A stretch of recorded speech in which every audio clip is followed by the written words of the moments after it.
garoto. No dia 8 de maio de 1970, eu estava no Colégio Estadual de Eldorado Paulista, a 40 metros da Praça Nossa Senhora da Guia. Por volta das 18 horas, quando passou por ali um terrorista, Carlos Lamarca. Houve uma intensa troca de tiros entre os homens da segurança, naquela época, Força Pública de São Paulo, e esses marginais, que naquele momento não queriam roubar nada na cidade. Queriam roubar a liberdade do povo brasileiro. Ali eu conheci, algumas horas depois, o nosso Exército Brasileiro. Me apaixonei pelo Exército. Me deram um documento chamado ICAM, Instrução de Concurso, Admissão e Matrícula, concurso de admissão e matrícula, e acabei então prestando concurso para a Escola Preparatória de Cadeiras do Exército e segui carreira. Mas ali eu vi, dos 6 da Força Pública de São Paulo feridos, 2 pais de alunos, meus colegas de sala de aula. Ouvi os estampidos do tiro e vi o sangue de inocente na praça. Essa mesma organização, uma de suas integrantes, foi presidente da República. Passou há pouco tempo por aqui. Ao meu lado aqui, uns jovens, uma garotada, que poderia ser nossos filhos e netos. Se desde há muito, General Pazuello, as nossas Forças Armadas não fossem mais que guardiãs, as ativas na manutenção da nossa liberdade. E um momento de reflexão. Como pode um país rico como a Venezuela, em petróleo, ouro, entre outros bens, de repente, mergulhar na miséria? Os números de hoje bem comprovam. O salário mínimo lá são de R$15. Mas como mergulho numa situação como essa? Vem do populismo, da conversa fácil de dirigentes que fazem seu trabalho junto aos mais pobres e mais humildes para atingir seu objetivo. A cidade de Eldorado Paulista, Carla Zambelli, integra a região mais pobre do estado de São Paulo, cuja economia é a banana. Esses marginais fizeram a sua base, criaram o seu aparelho exatamente dentro dessa cidade. E como a história bem diz, a nossa imprensa tem medo da verdade, deturpam o tempo todo, e quando não conseguem deturpar, mentem descaradamente. Esse é o livro dessa japonesa que não sei o que faz no Brasil, o que faz agora contra o governo. São aqueles que o tempo todo trabalham contra a democracia, contra a liberdade. Estão a soldo do que não presta em nosso Brasil. Mas as nossas Forças Armadas, em vários momentos da história, estiveram ao lado do povo brasileiro. Nós sempre fomos fiéis aos seus destinos. Não abrimos mão da liberdade. E o que eles mais querem, mais tentaram no passado, é exatamente isso. Usar as armas da democracia, essa esquerda, para atingir o poder absoluto. Fizeram na Venezuela a conversa fácil, a demagogia, a mentira deslavada para atingir os seus objetivos. A Venezuela chegou a um ponto de difícil retorno, mas nós acreditamos nele e o governo brasileiro, junto com outros chefes de Estado, como estive orgulhosamente com Donald Trump, trabalhamos para que ela volte à sua normalidade. Esses que estão vendo do nosso lado aqui, garotos, jovens, muitos com os pais aqui, outros com seus pais na Venezuela, fugiram da fome, da violência e da miséria. Em 2016, mais uma vez, conseguimos nos livrar desse grande mal que nunca deixou de rondar o nosso Brasil. Em 2018, aconteceram 2 milagres. Sei que existem dezenas de milhares de pessoas muito melhores capacitadas do que eu.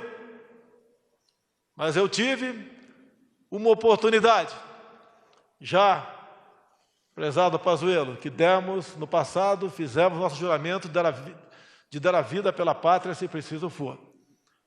Eu dei o meu mandato. Tinha um mandato de deputado federal tranquilo, ou senador tranquilo, para se eleger pelo Rio de Janeiro. Resolvi enfrentar esse brutal sistema que ainda existe entre nós, para buscar um meio de salvar o nosso Brasil. Dos 13 candidatos, com chance entre eles, eu era o único diferente. Quando levei a facada, não foi ela que me elegeu. Eles sabiam que só tinha uma maneira de me tirar do páreo, era me assassinando. E estes, que eu não tenho provas ainda, porque não sou leviano como eles, foram os que tentaram realmente abreviar a minha vida e assim retornar para o PT o comando do nosso Brasil. Irmãos da Venezuela que estão aqui, se tivesse aqui o Haddad, vocês não estariam aqui. Ele estaria lá com o Maduro.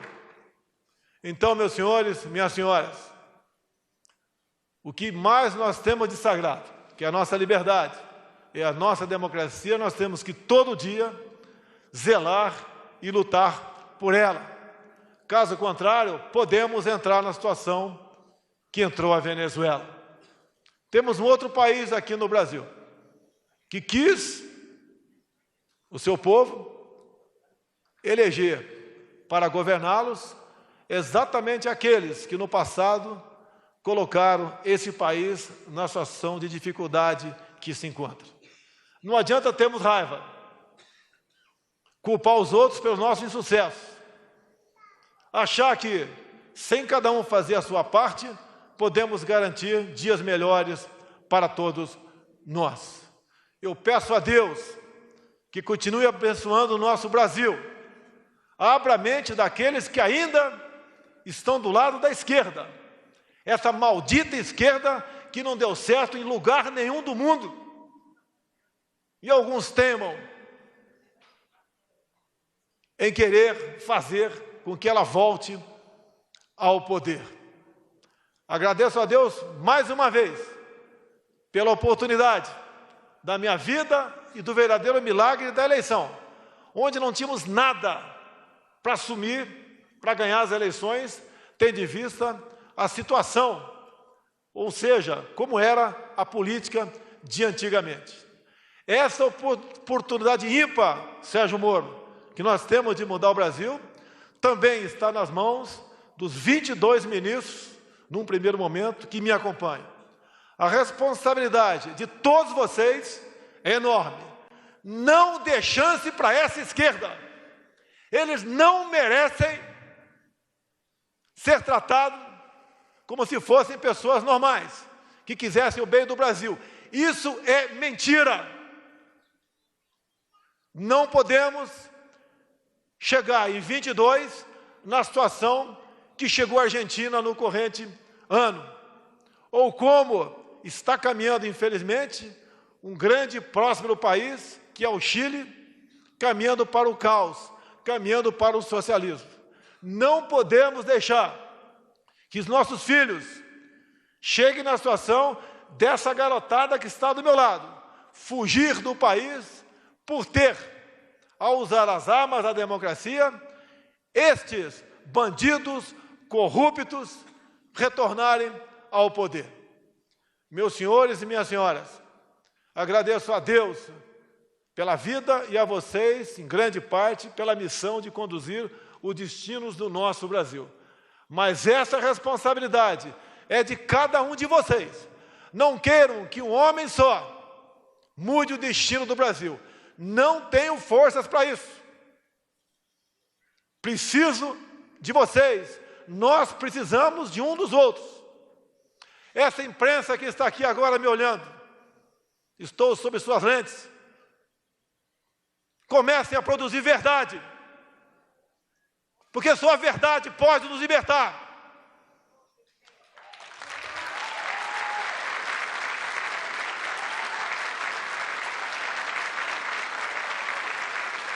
A essa imprensa, não tomarei nenhuma medida para censurá-los, mas tomem vergonha na cara. Deixe o nosso governo em paz, para poder levar paz, tranquilidade e harmonia ao nosso povo.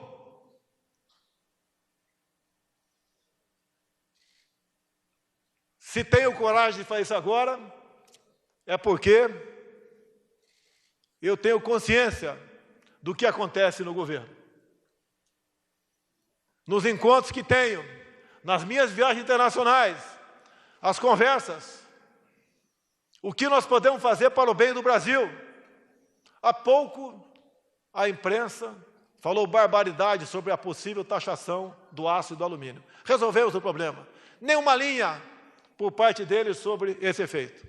Há pouco, a grande imprensa também nos atacou por ter a Argentina, há poucas semanas, ter prioridade para o CDE. Não temos uma briga contra a Argentina. O comércio mundial não tem amizades. Conseguimos mudar a situação. Essa nossa imprensa também não diz nada. Ninguém fez mais que o nosso governo nos últimos anos. Tenho plena consciência das minhas limitações, mas tenho humildade para sempre perguntar e discutir com quem está do meu lado e às vezes nas mídias sociais qual a melhor maneira que nós podemos ter para solucionar os problemas. Meus senhores, não teremos outra chance. O Brasil, mais do que tem que dar certo agora, o Brasil vai dar certo.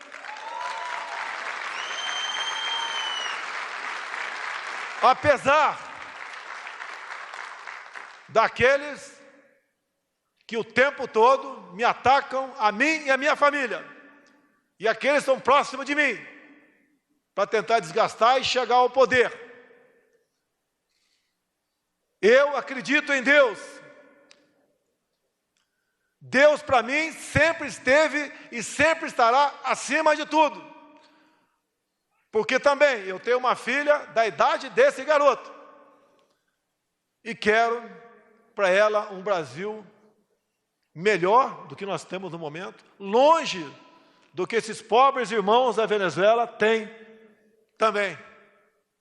Nós podemos mudar o destino do Brasil. Esquecer as diferenças. A imprensa, repetindo, começar a vender a verdade. Afinal de contas, essa é a obrigação de vocês. Não é nenhum favor, não.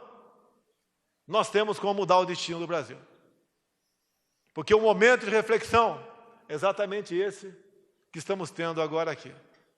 Crianças que com toda certeza gostariam de estar ao lado dos seus pais, dentro do teu solo venezuelano, e estão aqui agora.